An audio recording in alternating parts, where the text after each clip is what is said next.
Okay, let's read a story called The Tunnel.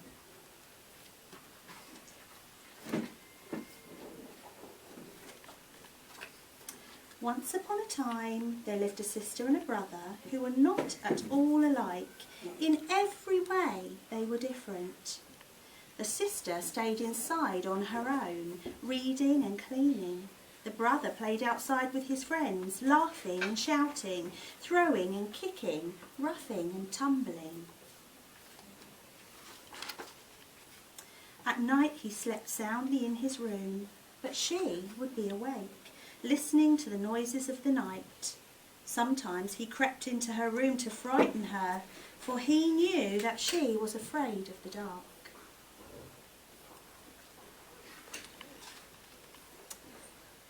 Whenever they were together, they fought and argued noisily, all the time.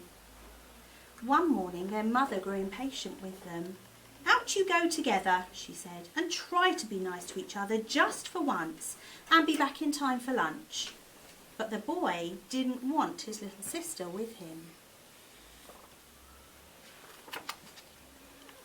They went to a piece of waste ground. "Why did you have to come?" he moaned. "It's not my fault," she said. "I didn't want to come to this awful place. It scares me." "Oh, you baby," said her brother. "You're frightened of everything." And he went off to explore.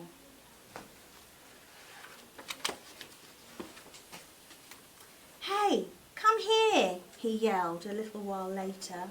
She walked over to him. "Look," he said, "a tunnel. Come on, let's see what's at the other end." "No, you mustn't," she said. "There might be witches or goblins or anything down there." "Don't be so wet," said her brother. "That's kid stuff. We have to be back by lunchtime," she said. His sister was frightened of the tunnel, and so she waited for him to come out again. She waited and waited, but he did not come. She was close to tears. What could she do? She had to follow him into the tunnel. The tunnel was dark and damp and slimy and scary.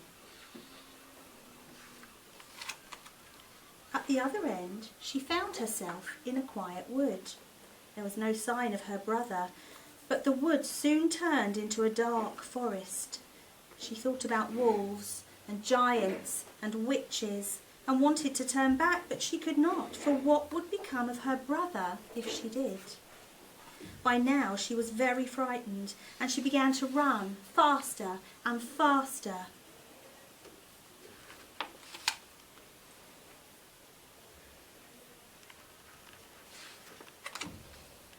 Just when she knew she could run no further, she came to a clearing. There was a figure as still as stone. It was her brother. "Oh no," she sobbed, "I'm too late."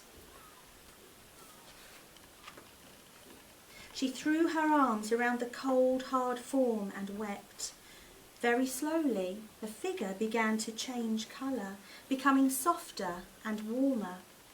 Then, little by little, it began to move. Her brother was there.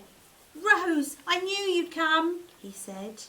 They ran back through the forest, through the wood, into the tunnel, and out again together. When they reached home, their mother was setting the table. "Hello," she said. "You two seem very quiet. Is everything all right?" Rose smiled at her brother, and Jack smiled back.